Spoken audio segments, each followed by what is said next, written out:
So now, if you agree with me, then you have to ask yourself this question.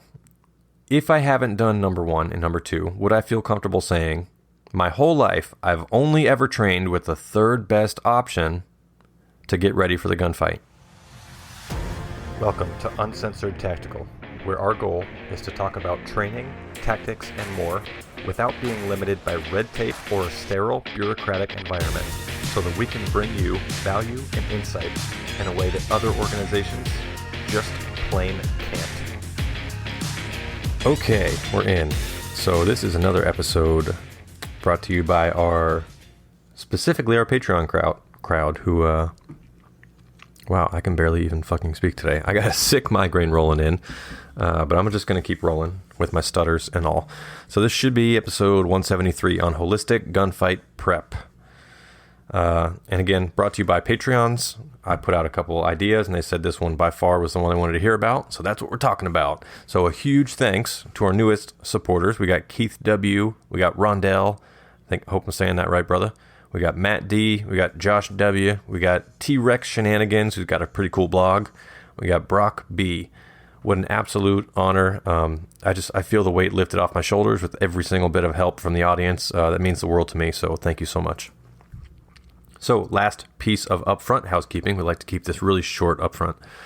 During the show, if you realize you want to get a hold of me, the two easiest and best ways to do that is 1, just send an email directly to me. Here's my email address. It's pat@utac.io. pat@utac.io. Cool. Second way to get a hold of me, I'm pretty active on Instagram. I'm on there every day. That's at Uncensored Tactical. Should be pretty easy to find. Or just go over to the website. utac.io is the shortcut for that. Or you can type in the whole thing, which I got sick of doing, uncensoredtactical.com. Now we're in the show. So I got a sick migraine brewing, like I said earlier. So I'm just having an actual soda, and that's it. No booze, no coffee, no water, just a little soda. So what's the deal here? I thought that we would break this into 3 parts. And the first part would be talking about how most of the modern civilized American world does most of their firing range, shooting range time, how that time is spent. So what you do at the range most of the time for most people. Second part, I wanted to talk about a lot of the security camera footage that we see from things like robberies and thefts and home invasions. So just the security footage that we can see with our own eyes for times when shootouts happen, or when, at least raising your gun to point it towards a threat when that happens, whether you pull the trigger or not. Then I wanted to talk about tying the two of those things together, where we will take a look at what should probably be a good holistic kind of mix of understanding what really happens and how we can prepare for that. I'll take a little sip of my Coke.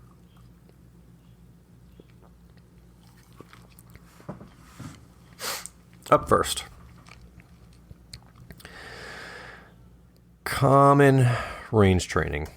I did spend a little over a decade, I'm pretty sure, in government operations on government firing ranges, and in just a vast spectrum of different types of training. So I got like the day one federal military / police officer guy, like in-house training. And then I got like of course, the standard military once or twice or 4 times a year firing range training that changed fucking 30 times in the 10 years that I was in the service, right? Because that'll solve the problem. I did the rifle stuff. I did the 50 cal machine gun squad operated weapons courses. I did the automatic grenade launcher Mark 19, right? That's it, Mark 19. I did the fully automatic rifle stuff. I did live fire shoot houses. I did some munitions. I did the local law enforcement stuff. I spent my own time and my own money to go to my own training. We had CQC. I went to a 7-week SWAT school in Camp Lejeune. They didn't call it SWAT, but basically the same thing. So I was pretty active in training. I've got a wealth of it. And I can tell you that most of it was fucking garbage. So I'm thankful for the experience, but I'm also thankful for, in a weird way, I'm thankful for all the fucking time I spent and wasted, because now if I want to take my own skill set and make it better, or if I want to help you make your skill set better, I now have painfully acquired a wealth of knowledge on how to not waste our fucking time.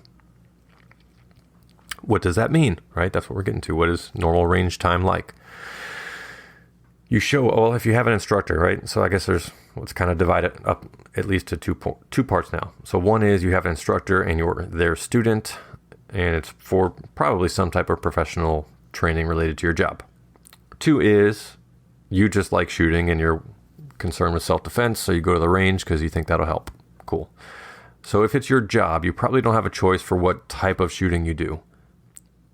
Let's give you just a really generic example of that. You're using probably just one weapon system, probably just a pistol, or probably just a rifle, and then probably just a shotgun. I would suspect that a huge majority of people that carry guns for a living, they go to the range maybe once a year, and they shoot the pistol course, then they come back and unload, then they get all ready and they go shoot the rifle course, and then they're done, and maybe if they're lucky, they go shoot the shotgun course, right? That's probably a pretty good breakdown of how that happens. Let's go even deeper now. That's what she said. So you go to do your pistol shooting. So you get there early and you're in a very specific uniform usually. Okay.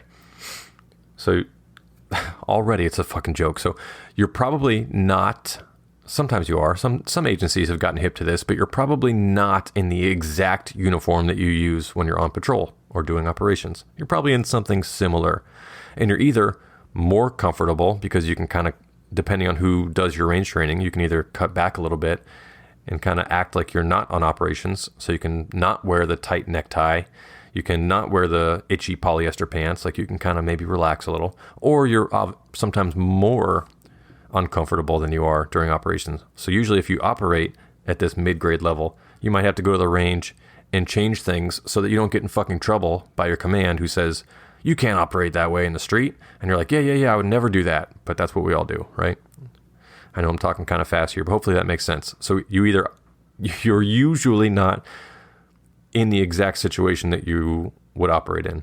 You're usually a couple degrees higher or lower with your comfortability. Wow, took a long time to explain that one. And then the course of fire is so fucking bureaucratic. I almost want to throw up that first sip of Coke that I just had. Let me try and wash that back down. Course of fire. Usually, I would say, 90%. I had even some very high-speed tactical training from some very serious dudes. And even a lot of that time, some of that time was good, but a lot of that time too, and all of the time when you're just a peon with a gun, is spent with not a standard loadout. It's so uncommon in the professional world to go, hey, gunfighter, or hey, gun carrying guy that does this for a living, show up to the range, unload your magazines, load 2 in this one, load 3 in that one, load 7 in this one, put 2 in your pocket. Like, holy shit. It's the year 2021 already, and there are still people doing that at their agencies, and they think that's helping. It is not. So, side note, when I teach people and I mentor people for firearms training, we go out to the range and I immediately start doing big boy rules. Yes, there's a time and a place to do different loads in your magazines. One of the most common ones is to put dummy rounds in your magazine, right? So that's obviously you don't do that when you operate in the field, but I get that there's a time and a place for that. But when I do big boy rules at the range, I say, unless told otherwise, almost all day today, you're going to have a full loadout of guns and chambering and rounds and magazines, and carry them like you carry them, put them where you put them. So whenever we go back to the hut to load up, just load up like you would for real life. That solves so many problems. That keeps it so much less bureaucratic. And again, I get that there's a time to practice reloads and stovepipes and double. Okay, yeah, I get it. Okay. The point is, when you start doing this left pocket, right pocket, lean to the left, lean to the right bullshit, you are no longer focusing on the defensive or even offensive facet of firearms training. You're focusing on, can I follow directions? You're not focused on, can I make decisions in a gunfight, and am I prepared for those types of decisions? Right? Those things get wildly separated when you let a bureaucracy tell you how you should defend your own life or protect others. It's a hot mess. So that's mostly the professional side of it. Let's dig back, like I said earlier, into the civilian side of it. So unfortunately, I think of course there's exceptions. In this whole episode, there's exceptions. So bear with me. I think most of the civilian world, especially that 80% of the lower tier people that don't have a ton of money, don't have a ton of time, and don't have access to the best ranges with the least amount of rules. So most of them, you get your gun, you put it in a little Ziploc canvas bag. What do you call it? Ziploc, like a zippered canvas bag, and you have the magazines separated, and you go in, you get your gun checked, you go to a stall. Indoor and outdoor ranges. Let's talk about the shitty ones first. So you go to an indoor stall. You cannot shoot fast fire at most of these places. You can't do magazine changes at most of these places. You can't draw from the holster in most of these places. So you're absolutely devastatingly limited. So you're practicing pulling a trigger, but you're not, that kind of walked into that one. You're not practicing being a trigger puller. And a super cool, tough guy term, right? I love it. So no, indoor ranges, most of them are terrible. So we're going to bring this home in segment 3. We're just in segment 1 now, but segment 1, how does common range training go? It's usually a hot mess, and it's usually good for almost nothing. The really bad part about this, which is going to be a good segue into segment 2, is even if you do a lot of this, right? Like let's say your agency goes, you have to qualify twice a year or 4 times a year or every month. Okay, great. So I do a lot of this training that is mostly useless. So my training has been mostly useless. It doesn't matter, right? You're not focusing on being in a self-defense situation or protecting others situation. You're focused on following orders. And it usually, again, because of the bureaucracy, it's usually several degrees separated from even how you would stand, how you would sit, or how you would wear your gear, right? It's just a hot mess. So you're ill prepared. Let's talk about segment 2, common CCTV footage, security camera footage. If you spend 5 minutes on YouTube looking up active shooter scenarios or self-defense shooting scenarios, you'll know exactly what I'm talking about. So let's just give you like a basic vanilla example of that. You're a customer in line at a gas station. You went inside to buy a soda. You're in line. There's a clerk behind the counter. In from the side runs a dude with a shotgun and a mask on, and he points it at the clerk, and he points it at you. He tells you to get on the ground. You get on the ground. I don't know. You'd be watching the video, so you wouldn't be there, but someone is on the ground, and the gunman is pointing the shotgun at the clerk. There's an argument. The guy tries to grab the money. Probably some funny folly happens, and there's a blooper reel moment, but the bad guy either shoots or doesn't, and good guy either draws his weapon and fires or doesn't. The clerk decides to fight back or doesn't, and then the bad guy either dies or goes away, or a good guy dies, whatever, right?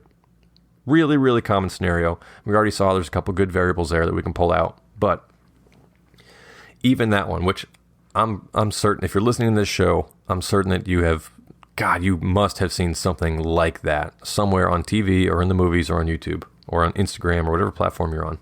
I'd be surprised if you've never seen anything like that. So let's say that that's fairly common. Has any of the flat, stationary, indoor, or even outdoor shooting paper or shooting steel target training, has any of that prepared you to deal with that situation if you're the person in line who just got cut in line by a dude with a shotgun? I would venture to say the percentage of preparedness that you are is not 100%. It's probably not in the 90s. Like I'd venture it's down in the 10s or the teens. Like you're prepared that once your gun's out, you can pull the trigger and probably from a few feet away, you'll probably hit the guy with your first or second shot. Yeah. But now, we're kind of getting into the holistic stuff anyways, but yeah, fuck it. Let's just go right into it. So that didn't take very long at all to give you an example of common CCTV footage. We'll use the gas station one for now. Maybe we'll use some other examples in a minute, but let's go back to the gas station. So we're there. What are we prepared for? We're prepared to have maybe an outside the waistband holster, which right now we're concealed carrying. If we are concealed carrying and we're used to shooting at a shooting range, we're prepared to have a holster on, but not having a weapon in it. So maybe you can sneak in a few like slow draws with your weapon if you're at an indoor shooting range. So you're not really prepared to have someone with an arm's length of you and to have to do the fastest draw of your life to get the fastest round off of your life, or that's the end of your life, right? You're probably not prepared for that quick draw. And even if you're shooting paper and steel, there's a 90% chance you're not prepared to shoot a moving target. Because the first round that goes off that's not from the gunman, he's going to go, oh shit. Yeah, they might freeze, but there's also a huge chance they might run, or they might turn and shoot you, or they might turn and fight you with their hands or slap your gun to the side. So it's a gunfight, right? It's not a piece of paper. It's a gunfight. And fuck it, I guess since we're in segment 3 already, here's how we prepare for this. Here's how we would prepare for this. You have to have a gun on you. It's either going to be open carry or concealed carry. And I'm sure 90% of the country is concealed carry. So you have to have the gun on you. And if it's one of those fastest draw of my life required scenarios, you should probably have a round in the chamber. So this is holistic gunfighting. You should probably have a pretty good sized magazine. You should probably have at least one extra. Okay.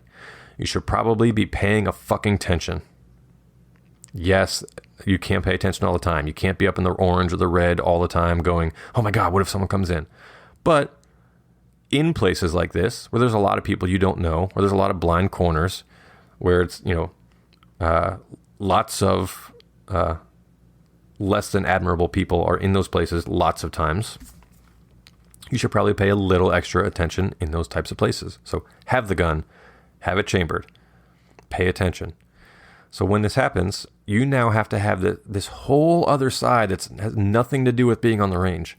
This whole other side of the coin happens now, which is, am I mentally prepared, A, to die if I fuck up, B, if I get shot, I might know it, I might not. It might be somewhere where it really fucking hurts, or I might not even feel it. Am I prepared to get shot? And of course, yes, a lot of people, thank God, in the tactical world now, they discuss, if you're going to shoot people, you should probably know how to plug holes, right? So go get some tactical medical training. We're getting there. A lot of people are starting to pick that up. So that's good, but are you prepared for that? And no, I don't think that means you have to have a tourniquet on your belt or strapped to your ankle 24/7. That's not my point, but my point is you should be aware of combat medicine, especially TCCC. It's so easy to, even reading fucking articles on it will get you started and will be a lot of help. So are you prepared mentally to end that life? Are you prepared mentally to be in that moment of, should I take a chance? Have you wargamed some of that of, if he's right next to me, what do I do? If I'm in the back of the store, what do I do? Do I go save everybody or do I run? Do I just stay? Do I freeze and call the cops? Do I dial 911 and do nothing and just put the phone back in my pocket? Do I dial 911 and put it on speaker? What do I do, right? So that little teeny moment of, oh, I'm in this situation now, what do I do? There's a million variables for how you might act differently if one or two little variables are switched, but start having those conversations. What else can we do for our holistic gunfighting prep? So if we're preparing for, let's say, the gas station shootout, do I have other people with me and are they prepared? That's a pretty good question. Let's go back into a little more tactics now. So we've moved through that, right? So let's say we are going to get in the gunfight. We've had the moment of, oh boy, here it is. A lot of people report having the moment of disbelief where they go, this can't be happening. This has to be like candid camera, or like they know each other and they're joking around. Like, this can't be real. I have heard so many reports of that where you're like, it's not that you freeze because you're scared. It's that you freeze because you're like, no, you're just in disbelief. So your brain's processing it and you're like, this is so fucked up. This can't be real. So let's say we're moving through that and we go, all right, it's real. I'm getting involved now. It has to be a solid draw. So your weapon has to be retrievable. So that means people with the ankle holsters, you're probably out. There's a good chance you're DED dead, especially if the guy has a shotgun in your face and you have a pistol on your ankle. You're probably dead. So think about how you carry. When you get that draw out, this is another fun fact. And this is a quote from one of my very serious instructors who said, people don't die right. Meaning you can watch all the TV and movies you want. When you pull the trigger, the bad guy doesn't go flying through the window. And you don't pull the trigger once and they go, I'm dead. Sometimes people can take dozens of rounds and they can keep on going. So are you prepared for that? Well, let's take a look at this kind of holistic approach. What would you do to prepare for that? If you were going to shoot somebody to defend your life or the lives of someone else, and if they were armed and they might turn and shoot you, what would be a good idea? Well, I can tell you what it wouldn't be a good idea to do. You now have 25 minutes to shoot 25 rounds at the 50-yard mark. Does that sound familiar to anybody? Right? That's probably going to get you killed. So let's go to the other end of the spectrum. Possibly an answer would be absolute sheer fucking immediate overpowering firepower. That could be a pretty good option. Right? Take all this information and use it as you see fit. Use your own brain. Don't hold me accountable for your tactical life decisions. I'm just giving you food for thought here. Don't say, I'm dead. It's Pat's fault. I'm just giving you food for thought. But consider if people don't die, right? And if it's not like the movies, you probably need to shoot more than once. So if you're training to stop a very clear and definite threat, you probably want to be prepared for a rapid draw and rapid fire and what else? You should always be doing or seeking two things in a gunfight is what I was told since I was a fucking kid. Thank God. Which is, hammered into my head, you should always be moving and or behind cover in a gunfight. So if you're standing toe-to-toe with this bad guy, maybe be prepared to draw and fire, pull the trigger lots of times until they're no longer a threat. And you should be moving, and if you can, move to cover. And now, if you've never been in this scenario, a lot of people, when they play the pretend, draw the gun and shoot game, a lot of people don't do that while they're backing up, right? I mean, that's kind of funny to me saying it out loud now, but I've seen this in real life quite a bit. So someone's like, hey, new gun, check it out. And they take the gun out and they hold it up at the imaginary target and they start closing the distance. Pow, pow, pow, click, click, click, pull the trigger on my new gun. Not many people do that and they go, check out my new gun, pow, pow, pow. And they start backing up on their heels and they're like, Not a common practice tactic. But you might want to move laterally. You might want to close the distance to them and even shove them and get them on their heels maybe. Lots of options, right? So your holistic gunfighting approach, even if you're just using a flat range, might be, whether you're shooting paper or steel, it might be, I get my gun out and I start firing as soon as my gun is out of my holster and pointed towards the target. And I keep firing while I start taking a few explosive steps in left or right or forward or back direction. So that could work into your holistic training, and that could be a lifesaver. So getting mobile and using cover. A word on cover. So cover and concealment, I'm sure probably most of you know they're two different things, or they can both be the same thing. But it's not what you might think. I've heard over and over and over and over again in my life, if you're taking fire, oh, your car is a great place to be. I had some doubts, but okay, sure. Yeah, you're putting an object between you and the shooter. Sure, that logic is infallible. Yes, there is certainly a physical thing between me and the shooter. If I'm in my car and the shooter's outside the car, yes, there is some type of mass around me. Yes. But there's much more to consider. I went to a guerrilla approach course, and I went to a Travis Haley course. Both of them we shot into, out of, and through vehicles, which was pretty cool. And considering the amount of time that most gunfighters spend in vehicles in the U.S. and overseas, I was going to say I'm shocked, but no, I'm not. I'm not shocked at how little the bureaucracy will prepare you for that.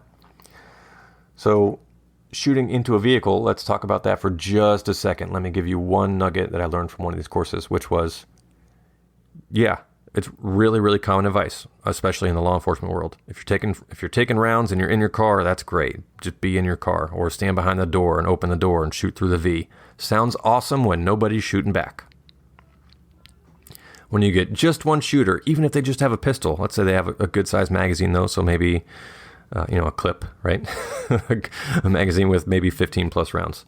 So you get one shooter with one pistol who's maybe 20 yards away, right? That's pretty far away as far as a pistol gunfight goes. And you have one driver in the vehicle by himself. If you're mobile as the shooter attacking the person that's in the vehicle, if you're mobile and you're rapidly firing at that windshield and you're moving, the person in that car stands little to no chance at fighting back. Why is that? Number one, it's not like the movies and TV. You get hit with a just a flash wave of glass particulate and plastic powder, and like it hits up against your face, especially from when you're firing from inside the car to outside. I actually have never taken rounds through windshield while I was in the car, but I do know that when you shoot out of a car, you get lots of that fucking powder and particulate moving around the car, and it blasts up against your face. So that's one thing that's negative. The next, you are immobile, which sucks. So the person that's attacking you while you're in your vehicle, if your vehicle is in park or if you're blocked in traffic, your vehicle doesn't go anywhere. And unless you open that door, you're not going anywhere. So the bad guy, the attacker, assuming he's the bad guy in this scenario, the bad guy knows where you are. You don't know where he is. Even during or after that first shot, you can lose track of them very quickly, especially if you're hunkering down. And then they can close the distance, and then they can just start popping rounds at their leisure into your door. Especially when this is rapid fire, this changes things too. It's not just, oh, I took a round through the windshield. All right, let me return fire. No, it's pow, pow, pow, pow, pow, pow. And your world gets turned upside down and probably ended. So being mobile was something that one of the courses I went to, they fucking preached it. And it made quite a bit of sense. So consider that in your training. Get mobile. What else can we do for holistic gunfighting? Shockingly, not a lot of people talk about what to do after the gunfight. So not even after like legal, like when the police show up, but let's talk about after like the threat is down. What do you do now? You just stand there? Which hand do you use to grab your phone? Like what if you dropped your phone? What if you had your phone and you were texting and you heard rounds, so you dropped the fucking phone and ran one direction and drew your weapon? So now you got to go find your phone, right? So let's give you some options for that to consider. Number one, how many people are around? What type of people are around, and how can you use them as a resource? Right? Is it the gas station scenario? Can you tell the clerk if he's alive, hey, call 911, hit your panic button, whatever. And really, really important, I've said this before in a couple episodes, but it's really important. Whoever you deem to call the police, or whoever you see calling the police, or if you call the police, make sure you tell them who you are, what you look like, and what you're wearing. And if you're the victim, tell them, I'm the victim. I've defended myself. I'm the guy in the fucking bright blue turquoise long sleeve t-shirt. I am armed and I defended myself. And I'm the victim. Please don't shoot me when your officers show up. That's really important stuff. And when the officers do show up, probably don't point your gun at them because they're responding to an active shooter and they are looking for a threat. Please don't make yourself that threat. Now you have to figure out, is your threat neutralized, right? Are they no longer a threat to you or other people? So is the gun in their hand? Can you see their hands? Are they alive? Are they visibly dead, or are they alive and, writhing in pain? Those are things you're going to have to consider. And how do you manage that? If you're on duty, do you have restraints? Well, if you're doing this as a professional, and if you're protecting yourself or other people and you take down a shooter, it's been standard practice in my higher end training that you always detain the people that you shot. You do a dead check, you detain them, and as soon as operationally available, you get them medical treatment, right? So you handcuff, detain, search, and if you're doing a multiple follow-on room, like a big, what's the word? Like a large facility or a large house or a large business, if there's multiple shooters and your team is with you and you're moving, you might want to have what they call a marshalling point. So you take either a good guy, a bad guy, or a victim, or a down shooter, and you figure out where are... Man, I'm stuttering. Fuck. Let me slow down. Where are you going to put all these people that you're processing, whether good, bad, or unknown? Things to consider. So how do you work that? Let me tie a little bow on this episode here, and then we have quite a bit of housekeeping at the end that I think you might enjoy. So let's tie a bow on this. That was hopefully some good stuff to consider how to rework your holistic gunfight training or preparation. What would be the best way to do that? Well, the answer is to do absolute fucking immersion training with a simunitions type product. So something that's a live marking cartridge that works in your service, or your carry weapon. Meaning it's your real weapon with the real trigger and the real weight, and you're really loading magazines, and the slide's really going back, and there's real pain involved if the bad guy shoots you. Okay? So some type of simunitions like training is absolutely invaluable. I would argue that's the number one most effective way to be prepared for the real gunfight. That's just my thoughts. IMHO, in my humble opinion, right? Next best way. So the question is, if that's the best way to prepare yourself for that life and death gunfight, have you done it yet? And if not, why haven't you done it yet? And this is not me attacking you. This is just giving you some perspective. And the answer, I think I know. It fucking sucks in today's day and age for a lot of fucking people to find the time and the money to go do shit. I totally get it. And my heart weeps for you because I'm right there with you. There are about 7,000 tactical courses I want to go to. I'm lucky if I can go to one per year. Hopefully I'm doing more this year and next year, but I get it. I really do. So if that's the answer, it's a lot of time, a lot of money to go train. What's your next best option? Well, I would say it's Airsoft guns. I was close. Come on. Airsoft guns, right? So plastic firing replica guns. It's not your service weapon, but it's got some of the same specs. And I would do it very safely and very smartly with smart people, right? I wouldn't, no offense, Billy Bob, but I wouldn't get Billy Bob from down the street and go, hey, come over and let's get drunk and do some airsofting. Probably not the best idea, but do it smart, do it safely, because no one wants to be the guy getting shot with a real bullet right through the chest when, oh, I thought this was just an airsoft gun. So be fucking smart, be fucking super safe, right? I tell all of my fucking students there are no tricks, no surprises, and especially in my lockpicking courses, I say this is not a fucking karate course or a martial arts tactics thing. So when I handcuff you, I'm not throwing you on the ground. Like, that's not what this is for. Don't trick your fucking students. There's a time and a place to have known surprises occur if both parties agree and are consensual with what those surprises might be. I get it. Yes, there's a time and a place for that. Munitions training, probably not the best time for that. Airsoft training, probably not the best time for that. Live fire training, probably not the best time for that. Okay. So if you agree, and I would be happy if you disagree, just shoot me an email, pat@utac.io. If you agree, then Munitions is your best option to prepare for the gunfight. It's very mobile. It's very violent, as in it's emotional. Your heart's racing. You're moving. You're active. You're sweating your balls off. You're in a real life. You have a real thing in your hand. You're really going to have to stop someone that really is going to not kill you, but imply a lot of pain on you. Wrong word, but we're just going to keep moving. So they're going to put a lot of pain on you with those rounds. Once they hit you, it's going to fucking hurt, right? It's a very emotional, live, active thing. Number one, best option to get you ready for the gunfight holistically is to do those scenarios. And when your instructor gives you feedback, A, don't get super defensive, but B, understand that his or her feedback is not the end all be all, but it's a tool for your toolbox. You might be right. Your instructor's feedback might be wrong, but be open to the idea that you could be wrong too. Okay. Number 2, airsoft, if you do it safely. So number 3, I can argue, might be flat range with live weapons, shooting paper and shooting steel. Now, let me have a sip of soda.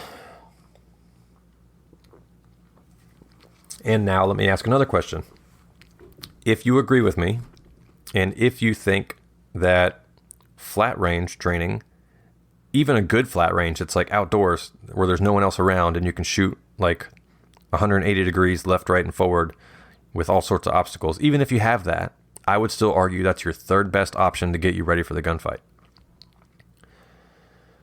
So now, if you agree with me, then you have to ask yourself this question. If I haven't done number 1 and number 2, would I feel comfortable saying, my whole life, I've only ever trained with the third best option to get ready for the gunfight? And if that's true, and if that's the case for you, how does that feel? That's got to be weird, right? So once you know the thing, and once you realize and acknowledge the thing, now you have to deal with the thing. Yeah, there's a lot that you could do with a lot of time and a lot of money, with a lot of hours on the flat range. You can do a lot of things. I would argue that's the third best training you can ever get. And again, if you agree with me, what could we do to rectify that? Well, you can save some fucking money and not buy ammo and not buy range time and not buy another gun. So save some money. It might take you time to save that money, but maybe, bro, put in a fucking envelope and start putting $20 bills in there once a month. Let's get that shit stacking. It might take time, but go buy a couple airsoft pistols and some safety equipment and start doing it right. That probably won't break the bank if you start saving up. You can probably get it done, and you can probably do it inside your own home if you're smart about it, which is nice because then you don't have to go hunting for a facility, and you don't have to rent a range out to yourself, and you don't have to pay $1 billion for super duper instructors to come help you out. Although I do know a couple people that would be happy to do that with you. And still yet, if you wanted to go the simunitions route, yeah, it's expensive, but I would argue it's worth foregoing a whole fucking year of range training to go to one simunitions like event, whether it's a 2-day course or a 3-day course, 4-day course, whatever. And to do that immersion training and to be in those scenarios and to know, oh shit, someone's about to come in that door, or I'm going to go into the door and someone's going to shoot me. So imagine the shock, right? So you know that. I've felt this myself. So I've gone into the room and I've known I'm going to go in there and someone's going to try and shoot me and I'm going to have to shoot them first. And I've known that, and still knowing that, and still having a lot of training and being super fit and super pumped up, even being aware that it's just pretend bullets. I mean, they're going to really hurt, but they're not going to kill me. Even though it's just pretend bullets and I know it's coming, I could not fucking control my heart rate for the first several dozen rounds of that.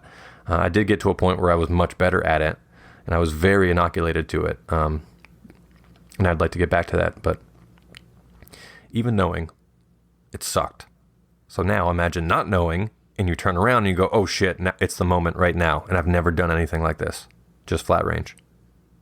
So it's not supposed to be fear porn, but it is supposed to be a shock to your system that, oh my God, all that fucking time you spent at the range is not what you thought it was. Especially if you go casually. What's the best example of this? And I know people like this in my life, and I love them.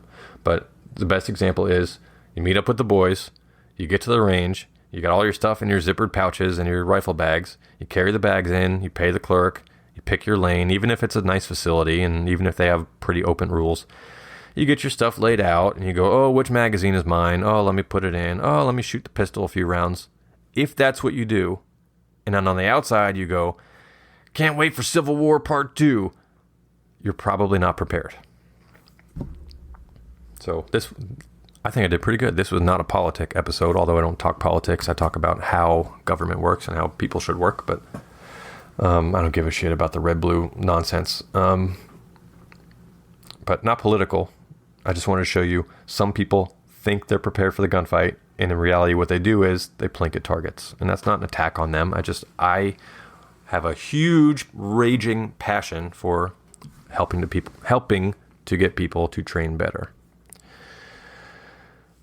So that's most of the episode, and we got some cool, chill housekeeping here. If you want to stick around for a couple minutes, where are we at now? We're at about 37-ish minutes. So what have I got for you? Well, a good chunk of my audience, a couple months ago when I had left a relationship and I had some life changes and career changes and I moved, people were very, very thankful for me talking about things like first responder relationships, talking about relationships in general, which millions of people have never in their lives considered, how should I negotiate this relationship with, my roommate, my partner, my intimate partner, my dating person, my husband, wife, kids. So I'm happy to talk about a lot of that stuff now, to do a lot more of it. So, I'm out of order here. That's all right. I'll just stay on this track. So it's been roughly a year since I got out of my last actual relationship. And here's what I can say today. There's people that I've been in relationships with in my past, and I care very deeply, of course, about all of them. Otherwise, I wouldn't have dated them in the first place. But the honest to God, unfortunate truth is that now that I am single and I'm in my own place and making my own decisions and spending my time in just the best way I can, the truth is, and the truth was, that if I would have kept toiling away at a slave job, I never would have been fulfilled. right? It just literally, and this is what my second book coming out is about. It's not about me and my journey, but it's about understanding what a bureaucracy is. And it's basically my thesis paper for that, with understanding what a bureaucracy is. Knowing that, I now know, and I discovered it will never fucking change. So that's my thesis. If you're in that job, even if it looks like your agency or organization cares about you, I promise you they do not. They can't. It literally, mathematically, they cannot, that agency cannot care about you. So, if I would have stayed on that track, I would have had a very, very tough life. I would have been very miserable. And my time was so split between spending 40 plus hours a week at work and trying to still pay my bills, and what little I had left, devoting that to A, my business, and B, my intimate partner for the time. That was very difficult, and it was too much for me. So, the plan is, I haven't been in a relationship in at least a year. The plan is, until my passion here, my business and the training and the content, until this is rolling enough that A, I have enough of it going on that I have a stable income, and B, until it's running smoothly enough that I have the mental space to kind of take a step back from it, I'm just going to be fucking pedal to the metal here. And so thank you for coming along for the ride. I love the audience interaction. I think this is a really cool community, and I'm happy to grow it. So that's some of the personal stuff. Let's skip around on the outline here. We got some Aero updates. We got a couple of good ones for you. I started doing those a while back, and I kind of laid off of them a little bit. And I promised that every episode would not become a dog episode. And I think I've been pretty good with that. So let's just do a short update here. She is, what's the date today? 11 months old, right? July. Yep. It's 11 months old. Aero is my female Dutch Shepherd, almost a year old. And I got her from Fortress Canine, fortresscanine.com.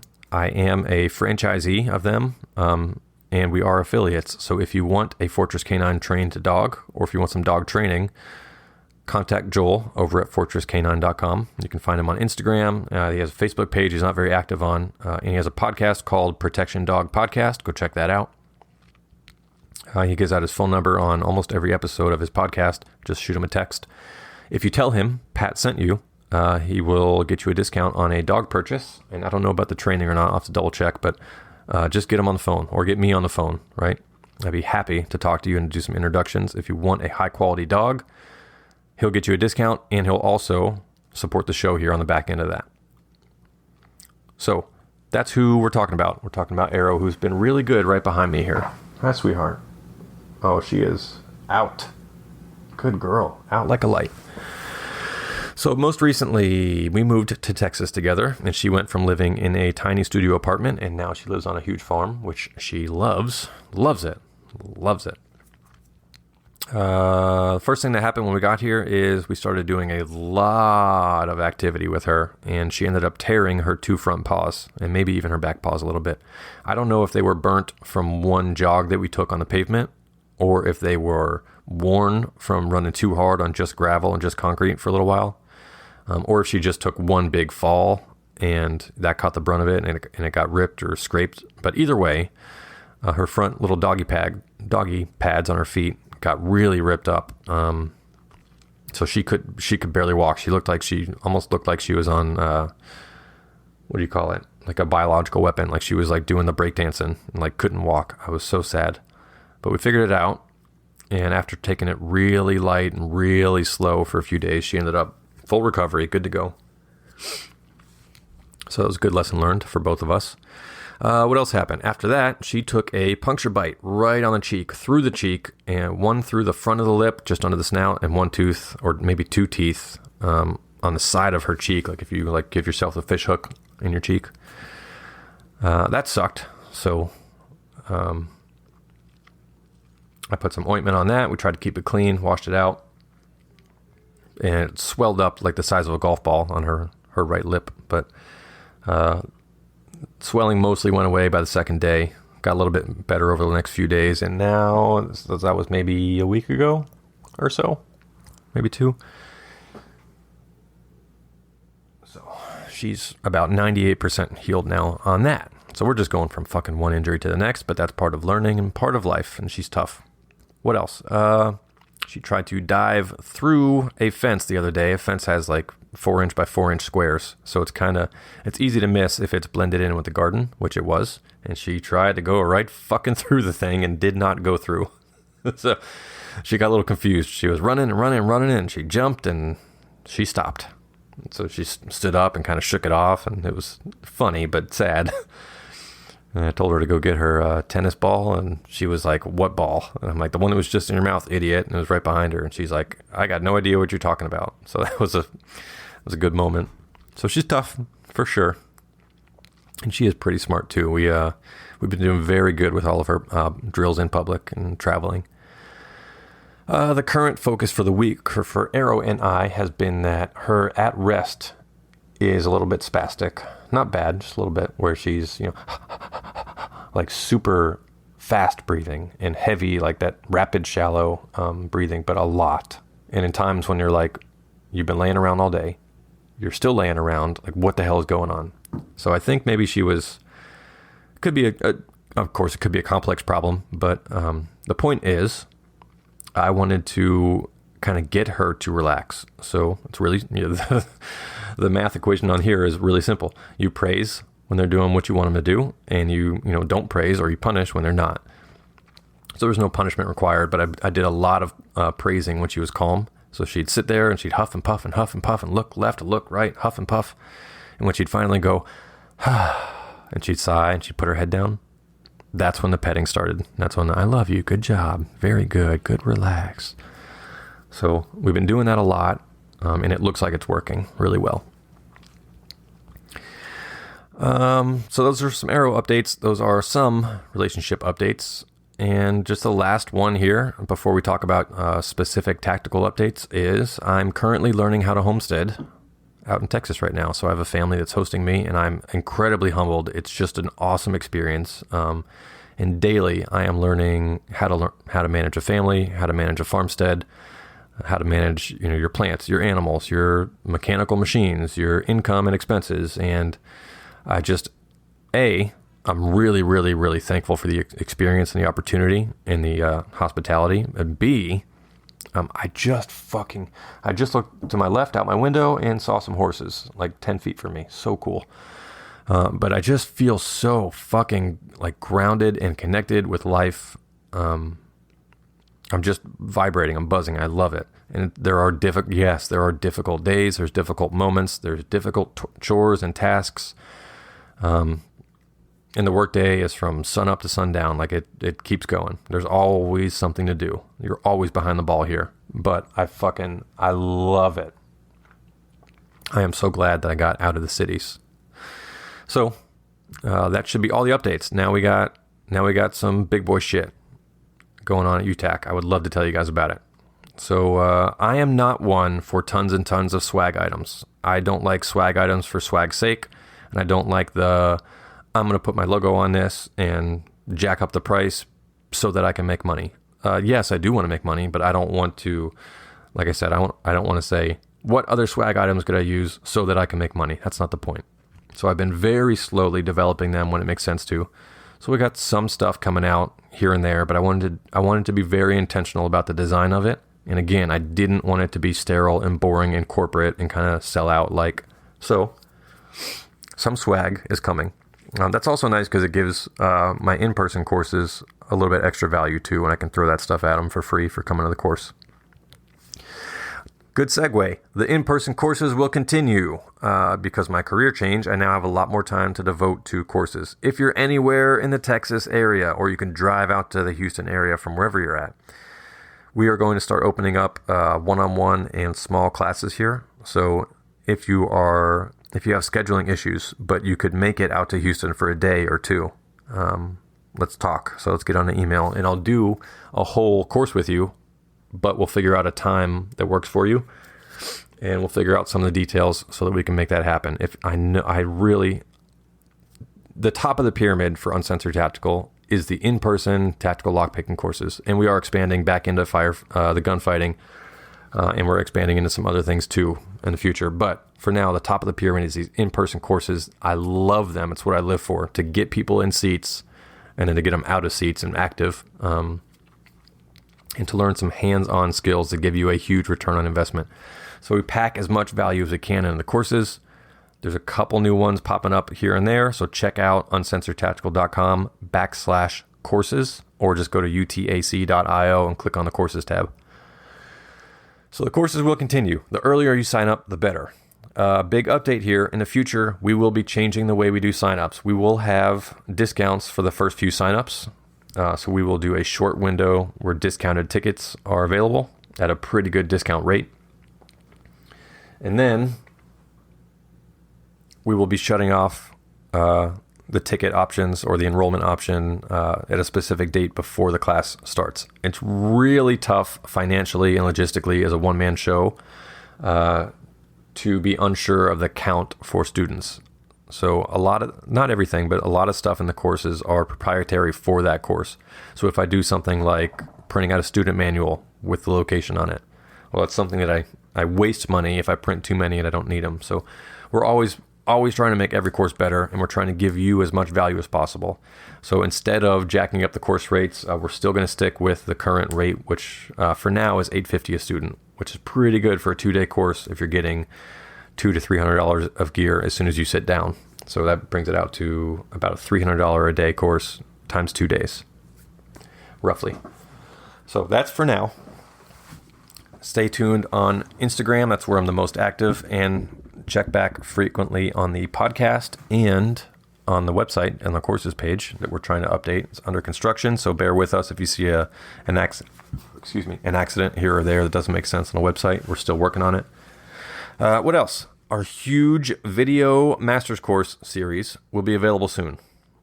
If I'm honest, maybe 2 months. I thought it was going to be a month a couple weeks back, but it's looking like at least another 60 days till it's available. But it's going to be worth it. It's going to be roughly a high quality, a lot of production value master's course video on tactical lockpicking. So it's going to be like attending my course in person. You're just watching through a TV screen. And it's just me and you. And I have 1 or 2 students come up and help me during the shooting. But basically, you get to watch it at your leisure. It's packed with a ton of value.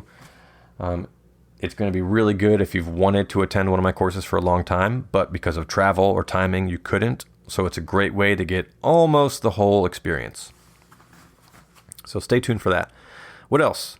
We're opening signups. Let's see. I'm going to edit this and probably publish this tonight, Friday night. And today is the 30th of July, 2021 today. So I'll probably publish this in about an hour. So it should go up tonight. I'm thinking Monday, whatever seats we do have left are going to be open up to the public for our next round of UTAC group, which is going to be about 12 students. We're going to share a private Discord together, and we're going to have at least 2 live video learning sessions a month. It will probably be one of them me talking about lockpicking, which I love. It's a huge cornerstone for Uncensored Tactical. Maybe not. Meaning, let me clarify. I'm going to be there teaching lockpicking, yes, but every month is not going to be lockpicking. It's going to be us, and we're going to be doing peer teaching quite a bit. We're going to be doing some meetups to just hang out and chat. We're also going to have some experts come in. I'd like to get at least 1 subject matter expert per month from somewhere in the tactical preparedness and survival world to come in and teach guest classes. So I think I got an approval. We might be doing some advanced surveillance discussion as our first month's guest. I think he said yes.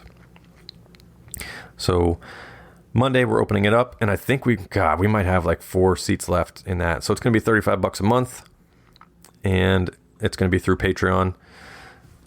There's no contract. You don't have to pay a year in advance. It's just show up, and then it's going to be 1 in, 1 out. So if somebody wants to leave and they say, whether it's timing or money issues or you're not interested, beat feet, see you later, and we'll open up that seat to the public, but the prices eventually will be going up again. So again, the earlier you get in on that, the earlier we can lock you in at the lowest rate possible if you want to continue training with me in the future. So I already have some students that are locked in at the $25 a month rate, and the students that are coming for the first time this round will be locked in at the $35 a month rate.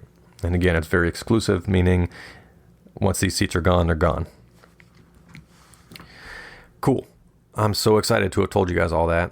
Thanks for sticking with me. And I know that the actual show content was a little bit shorter than usual and that the housekeeping on the back end was a little longer than usual, but I thought it was maybe time to do an update. So, easiest way to help us out in the following free ways. First up, share this episode with your friends if you think they might find some value in it. That's a huge help. Just share it with one. Even if the person already listens to this show, just send them a link and say, hey, this was a good one, if you thought so. And if you didn't, then don't. Next, like and subscribe on whatever platform you're on. And if you're on Apple Podcasts, if you are willing to take 30 seconds to do a review for us on there, that would be helpful. I don't ask for that a lot, but that would help us out quite a bit. And go check out the website. There's not a ton on there, but it is where we do have a new canine page on there. And we're cleaning it up and reorganizing. It's under construction, so don't judge us too harshly, but go poke around on there and take a look. There's going to be a lot more on that website in the future, including our store will be up for sale with items hopefully in the next few months. Okay, if you're able and you found a lot of value in our products and our content and our services over the years, and if you like the podcast, our Patreon is out. Just go to patreon.com/UTAC for UTAC. At just the $2 level, it's such a huge help. And the coolest thing is, because of my career change recently, I am able to devote a lot more time to my Patreons, including letting them steer a lot more of the content, or at least the order in which we hear the content, including a lot of times where the Patrons will get this content before it's available for the public. Oh, this might be my first ever early Patreon release. Cool, maybe I'll do that tonight. I will learn how that works. What else? The book is out. It's been out for over a year now. Tactical Lockpicking, I think, right? What's the date on that? I don't know. It's close to a year. I'm not really big on numbers like that. But it's been out for about a year. And I hate to jinx it or to pat myself on the back too hard, but I have not received one fucking negative piece of feedback. And maybe it's out there and I missed it somewhere, but I haven't had anyone yet where I've been like, oh, yeah, I fucked that one up. Like, I'm so fucking happy that I pumped that thing full of value. So if you want to get my book, Tactical Lockpicking, you can find it almost anywhere online. You can go through our website and get the direct link that will take you to Amazon so you can get a digital version. I think Barnes & Noble's has a digital version. If you don't want to give your money to Amazon, a lot of people in all sorts of political movements are trying to be a little bit more local. The printer is a smaller business than Amazon, and they are lulu.com. I'll spell it for you. Lulu, like Lima uniform. LULU.com. Or you can find that direct paperback link on my website. Just click the book tab. So the book is out. That's another way you can support us and get value in return.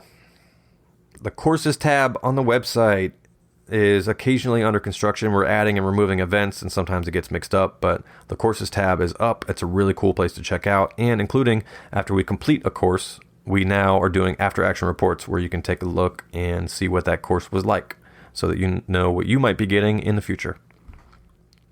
Master video series is coming out soon. I'd already talked about that. Private online UTAC group. Already talked about that. And lastly, but definitely not least, if you want a high-quality dog and high-quality training, go check out Joel at fortresscanine.com, or me if you're in the Houston, Texas area. I am doing live in-person canine training. Depending on some of the details, I can come to you or you can come out here. Also, I am offering, I still have just a few spots left on my online one-on-one security training consulting. So if you want some of that, we can do live Zoom calls where we can do the lockpicking or whatever else you want some consulting on. Or I do have a few clients now who do just the digital version of our canine training. So we can do that for you even if you're on the other side of the country. So just shoot me an email, pat@utac.io, and check out the canine training page on utac.io. There should be a dog tab somewhere on there now. If not, I'll put it up soon, but there's a whole page there somewhere. That is it. Quite long-winded at the end, but I really do feel like there's a community here and that we're growing and that you guys care because I care. So thank you for listening to me talk about some of the things that we have going on. And again, shoot me an email. I would love to hear from you guys now that I have a lot more time to dedicate to follow-ups. All right, fam. Check you later.